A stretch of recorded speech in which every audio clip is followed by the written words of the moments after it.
Hello friends, welcome to civil engineering destination. आज का video हमारा एक बहुत ही स्पेशल वीडियो रहने वाला है और आज हम आपके लिए लाए हैं how to be a billing engineer या how to learn billing in civil engineering part 2। इससे पहले मैंने एक छोटी सी कोशिश करी थी आप सबके लिए कि मैं आपको सिखा पाऊँ कि बिलिंग कैसे की जाती है सिविल इंजीनियरिंग में या फिर कंस्ट्रक्शन में या फिर किसी भी साइट में, और इसके अलावा आपको उसका बेनिफिट क्या क्या मिलेगा। आप सब ने हमारे इस वीडियो को काफ़ी ज़्यादा प्यार दिया है और बहुत सारे बच्चे तो रोज़ ही कमेंट करते थे कि सर हमें इसका पार्ट टू चाहिए और हमें बिलिंग सीखनी है। तो फाइनली हम आपके लिए ले आए हैं और आज उसी वीडियो का कंटिन्यूएशन है जो हमने वीडियो पहले बनाई थी। अगर आप हमारे साथ पहली बार जुड़ रहे हैं, अगर आप मेरा वीडियो पहली बार देख रहे हैं, मेरी आप सबसे रिक्वेस्ट है पहले जाके मेरा वो वाला वीडियो देख लीजिए। ज़्यादा बड़ा नहीं, मुश्किल से 5 मिनट का है, फटाफट समझ में आ जाएगा। उसके बाद ही वीडियो देखने आइए, तभी सेंस बनाएगा, वरना कुछ समझ में नहीं आने वाला। तो प्लीज़ जाके वो वीडियो देख लीजिए। और अगेन, आपको मेरी मेहनत पसंद आती है तो हमारे वीडियो को लाइक ज़रूर करिएगा और ऐसे ही रेगुलर जॉब अपडेट्स के लिए और करियर काउंसलिंग के लिए और नए नए टॉपिक सीखने के लिए चैनल को सब्सक्राइब ज़रूर करिएगा। टारगेट रखते हैं इसका 100 लाइक्स पे। अगर आप 100 लाइक्स देंगे तो मैं इसका थर्ड पार्ट भी ज़रूर बनाऊंगा जो कि बहुत ज़्यादा इंटरेस्टिंग रहने वाला है। तो अब स्टार्ट करते हैं। सबसे पहले तो मैंने आपको लास्ट वीडियो में जहाँ तक बात हुई थी हमारी, हमने जो छोड़ा था, मैं आपको मेजरमेंट बेसिस पे बिलिंग सिखा रहा था कि मेजरमेंट बेसिस पे बिलिंग कैसे करते हैं। इसके लिए हमें दो चीज़ें सबसे ज़्यादा इंपॉर्टेंट होती हैं, जैसे मैंने आपको लास्ट वीडियो में बताया था। पहला है हमारा DSR, अब दूसरा है हमारा BOQ। अब दोनों हैं क्या, काम क्या आते हैं, बहुत इंपॉर्टेंट है। DSR यानी कि Delhi schedule of rates, BOQ bill of quantity. अब ये होता क्या है, तो देखिए स्टार्टिंग से समझते हैं। स्टार्टिंग से समझने के लिए मैं आपको एक पीडीएफ दिखाना चाहूँगा। वो पीडीएफ है हमारा DSR। बेसिकली DSR एक मैनुअल होता है, एक किताब होती है या फिर एक गाइड होती है, जहाँ पे जो कि लगभग हर साल ही पब्लिश होती है और उसमें आपको रेट्स दिए होते हैं कि जो हमारा मशीनरी का काम चल रहा है, ब्रिक वर्क का काम चल रहा है, कंक्रीटिंग का काम चल रहा है, अर्थ वर्क का काम चल रहा है, उसके आप रेट्स क्या देंगे करंट ईयर में, या फिर जब तक नया DSR नहीं आ जाता उस पे आप रेट्स क्या देंगे। तो सबसे पहले चल के देख लेते हैं DSR की ये दिखता कैसा है। मैंने आपके लिए PDF डाउनलोड करके रखी है DSR की, ये आप देख सकते हैं। बेसिकली ये DSR है, जैसे कि आप देख सकते हैं। दिल्ली ये सेंट्रल पब्लिक वर्क्स डिपार्टमेंट इसको CBWD हर साल निकालता है। और दिल्ली शेड्यूल ऑफ रेट्स 2021 का मैंने पकड़ा है। आप चाहो तो कोई भी DSR देख सकते हो, सबका लगभग लगभग सेम चलता है।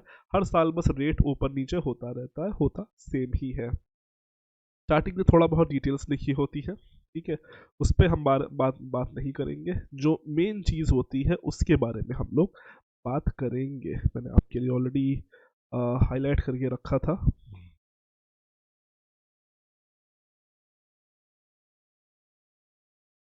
हाँ, जैसे कि देख लीजिए।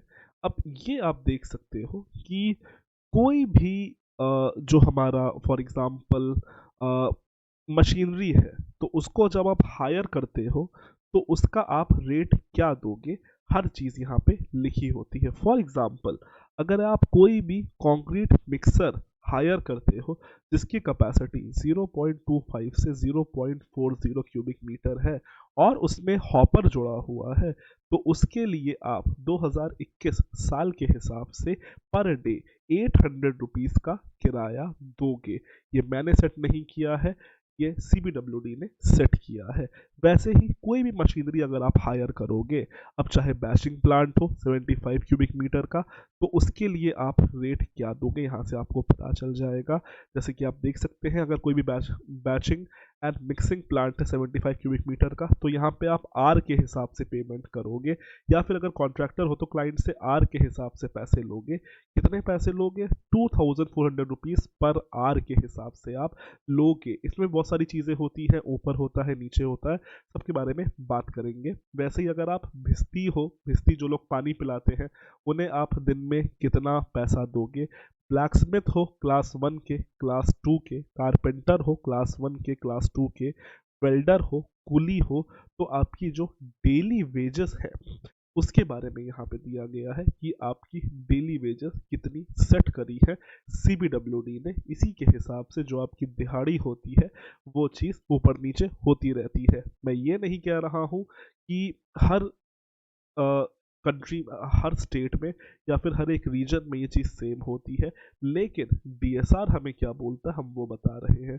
हो सकता है आप क्या रेट कम हो सकता है आप क्या रेट ज़्यादा हो, एज़ पर रिक्वायरमेंट और एज़ पर लोकेशन के हिसाब से ये चीज़ डिपेंड करती है, लेकिन जो स्टैंडर्ड चलता है वो मैं यहाँ पे आपको सिखा रहा हूँ। इसके अलावा मेसन जो मिस्त्री होता है उसे आप दिन की दिहाड़ी कितनी दोगे, ये सब चीज़ें यहाँ पे लिखी होती है। ये तो हो गया हमारा डेली वेजेस की बात। इसके बाद जो आप लोग काम करोगे उसके बारे में भी लिखा होगा। फॉर एग्जाम्पल यहाँ पे अब आप देख सकते हो आरसीसी के बारे में लिखा हुआ है। कास्ट इन सीतू, कास्ट इन सीतू का मतलब होता है जो भी कास्टिंग आप साइट पे करते हो उसे हम लोग कास्ट इन सीतू बोलते हैं। Providing and laying in position specified grade of concrete reinforcement excluding the cost of centering, shuttering, finishing, reinforcement, all works up to plinth level। तो जो भी आप फाउंडेशन तक की कंक्रीटिंग करोगे जिसका रेशियो अगर आपका 1:5:3 है तो उसके लिए यानी कि M20 होता है, M20 के लिए आपको इतना रेट मिलेगा 8364 पर क्यूबिक मीटर।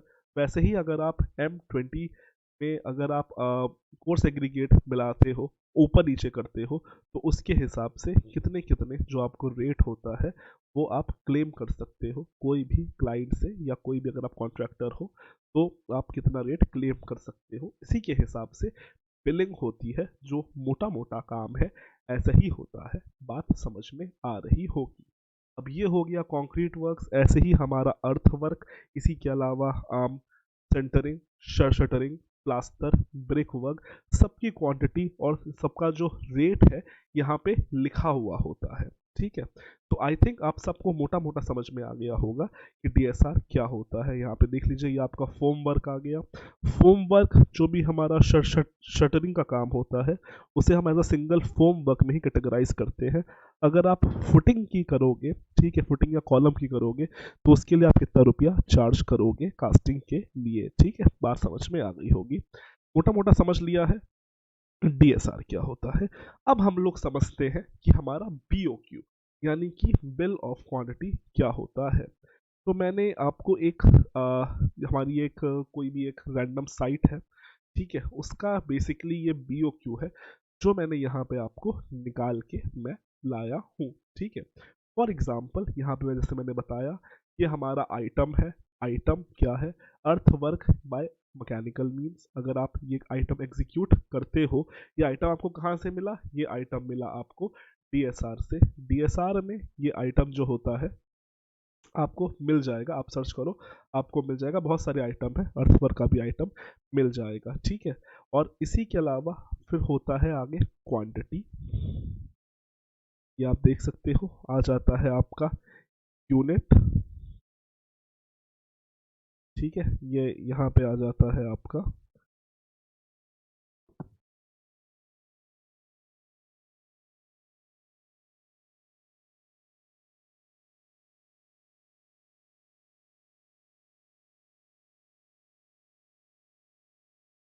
ठीक है, तो ये आ गया आपका यूनिट, ये आ गया उसकी क्वांटिटी। अब ये जो बीओक्यू है, बीओक्यू में एग्जैक्टली क्वांटिटी यहाँ पे दी गई होती है। फॉर एग्जाम्पल अगर मुझे एक ये फाउंडेशन बनानी है तो मुझे उस फाउंडेशन के लिए क्या क्या चाहिए होगा। सबसे पहले मेरी पहली एक्टिविटी क्या होएगी, आप में से जिनको नहीं पता मैं बताना चाहूँगा। सबसे पहले आएगा हमारा अर्थवर्क।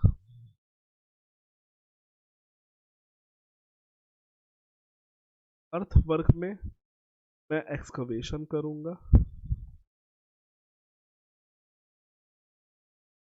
एक्सकवेशन के बाद अर्थ प्रिपेयर करूंगा यानी कि लेवलिंग करूंगा,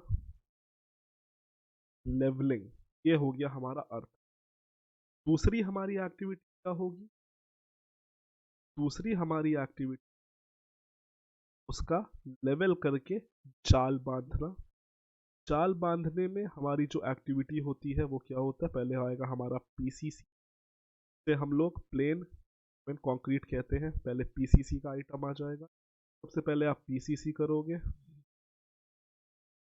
पीसीसी के ऊपर आप क्या करोगे, पर आप जाल बांधोगे।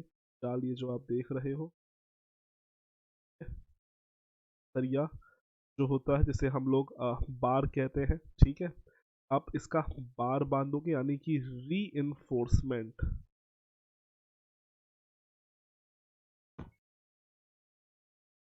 यहाँ पे हमारा री इन्फोर्समेंट यानी कि स्टील वर्क्स होगा। स्टील वर्क्स के बाद क्या आएगा, इसका जो फोम वर्क होगा के बारे में यहाँ पे आप करोगे। फोम वर्क में इसका आप साइड बांधोगे, जो इसकी शटरिंग होगी साइड से वो करोगे, जो भी स्पेसिफिक हाइट दी गई है। और फिर हर चीज़ क्लियर होने के बाद यहाँ पे आप उसकी कास्टिंग स्टार्ट करोगे यानी कि कंक्रीटिंग स्टार्ट करोगे। तो यहाँ पे ले दे के आपके देखिए कितने सारे आइटम आ गए।